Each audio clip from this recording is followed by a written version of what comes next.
the 1850s, Rochester, New York was a relatively new town with lots of new industries and people moving in. The early Advent believers would settle here for a few years in a sort of youth commune. A house was procured for the rent of $175 a year on what is now 491 Mount Hope Avenue. The Whites would live here for 3.5 years, from the spring of 1852 to the autumn of 1855. The Advent Review and Sabbath Herald, which had begun in Paris Hill, Maine, before moving to Saratoga Springs, New York, would now spend a few years here in Rochester, New York.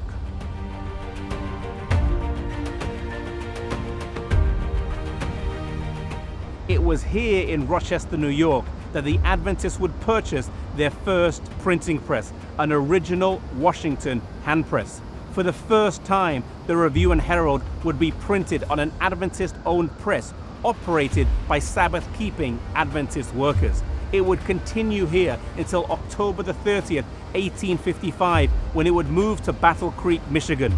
The years here in Rochester, though, were filled with sacrifice and dedication.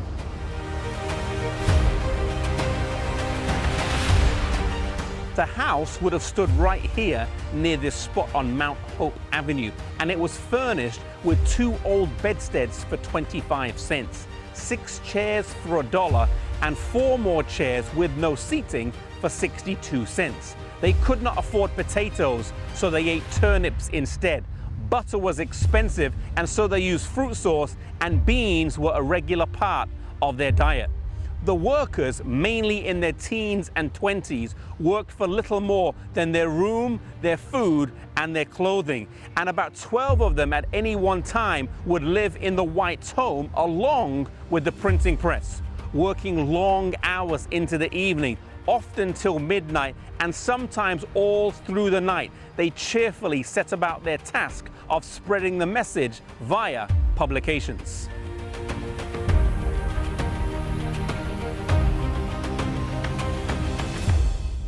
Uriah Smith, who turned down a lucrative job offer to come and work for his room and board, had been living here a few weeks when he commented that he had no objection to eating beans 365 times in succession, yet when it came time to making them a regular part of his diet, he should protest. Other individuals such as George Amadon, Warren Batchelor, Annie Smith, J.N. Loughborough, J.N. Andrews, Nathaniel White, and Annie White all passed by here in the mid-1850s. Many would die early deaths.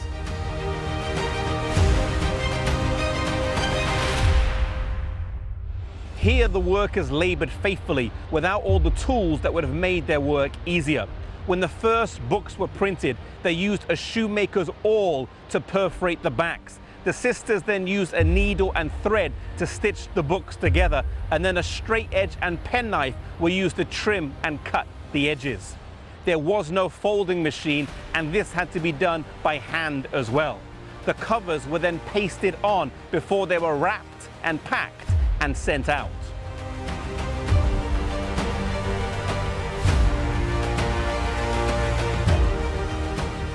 Today, for many of us, we live a life of plenty, far removed from these early, humble beginnings. The work that began in sacrifice will end also in sacrifice, and whilst the exact nature of that sacrifice may look different today, the general principles of dedication to duty and commitment to the cause remain. Today we have perhaps more resources than at any other time in history, and access to information and technology that we did not have in years gone by, that make the spread of the gospel much easier. Let us not act lethargically, but may the energy and enthusiasm of these past pioneers motivate and inspire us today.